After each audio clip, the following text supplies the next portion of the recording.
You know the Department of Public Works and Highways, the DPWH, right? Their mission seems pretty simple. Build the stuff we need, roads, bridges, schools, to make life better for everyone in the Philippines. But what if the billions of pesos in their budget aren't really being spread out based on who needs it most?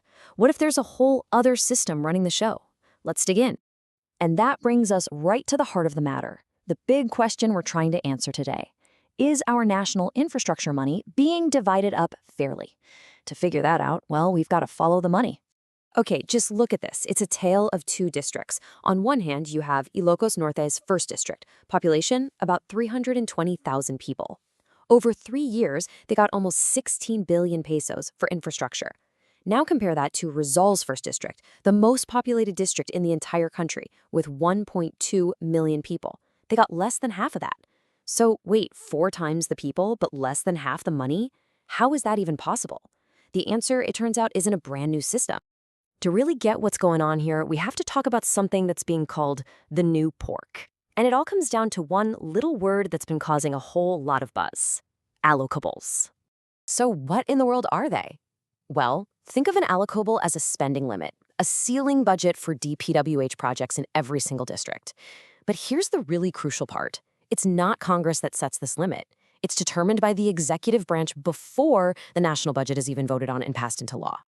Now, if this sounds a little familiar, you're not wrong. For years, we had the infamous pork barrel, where lawmakers could pretty much decide where to spend funds on their own pet projects. Of course, the Supreme Court shut that down back in 2013, calling it unconstitutional. And this is where you can see the key difference. The old pork, that was controlled by the legislature after the budget was already a done deal. These new allocables, they're decided by the executive branch before the budget passes, and then they're just baked right into the final bill. That little shift in timing and control changes everything. Okay, so now we get the mechanics of it. The next logical step is to follow the money. If these allocables are the new game in town, who's winning big? Well, between 2023 and 2025, the single biggest slice of this pie went to the president's son, Representative Sandro Marcos. His district in Ilocos Norte, it was allocated a jaw-dropping 15.8 billion pesos. And who came in second place? The president's cousin, House Speaker Martin Romualdez, with an allocation of 14.4 billion pesos for his district. This chart really lays it all out. At the very top, you have the president's son and cousin, way up there. Then in the middle, you have most other representatives who got somewhere between 1 and 10 billion. But look at the bottom. For the 2025 budget, some lawmakers who were allied with the previous administration, their allocable funds were suddenly cut down to 0. So, naturally, you have to wonder, how are these huge sums calculated? Is it just random? Nope. It supposedly all comes down to a secret recipe, a mysterious mechanism known as the BBM Formula. The official name is the BBM Parametric Formula. The DPWH claims that BBM stands for baselined, balanced, and managed. Of course, those initials just happen to be the exact same as the president's popular nickname. A coincidence, I'm sure. And this isn't just some rumor. What you're looking at is a real page from the actual DPWH document that supposedly explains this formula.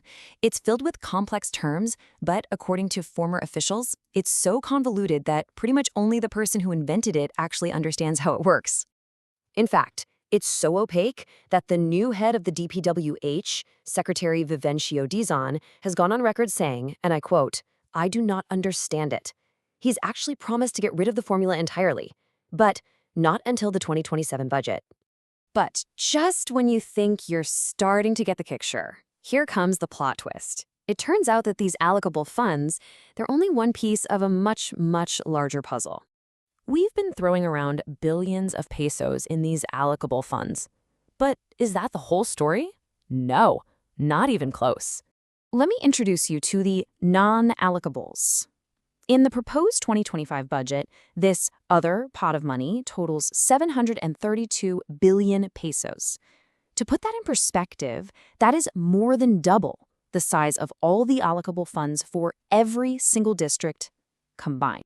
Now, officially, this massive fund is meant for the DPWH's core essential projects, but former officials have described it as a total free-for-all. A backdoor where powerful lawmakers and executive officials can quietly insert their own projects with much less public scrutiny.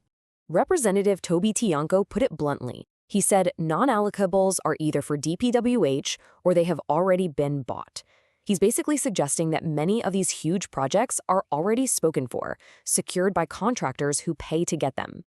So after peeling back all these layers of the budget onion, what's the bottom line? Why does any of this actually matter to you and me? Let's just quickly recap the main points. First, there's a new kind of discretionary fund, a new pork, called allocables. Second, the president's son and cousin got the biggest pieces of the pie by far, over 30 billion pesos combined. Third, the formula used to slice that pie is a complete mystery, even to the guy in charge. And finally, there's an even bigger, darker pool of money, the non-allocables, that's been called a free-for-all for political insiders. It all leaves us with one last, really critical question. When billions and billions of pesos of our money that's supposed to be building a better future for all of us, is being doled out using a secret formula and behind closed doors, who is really being served? The people or the powerful?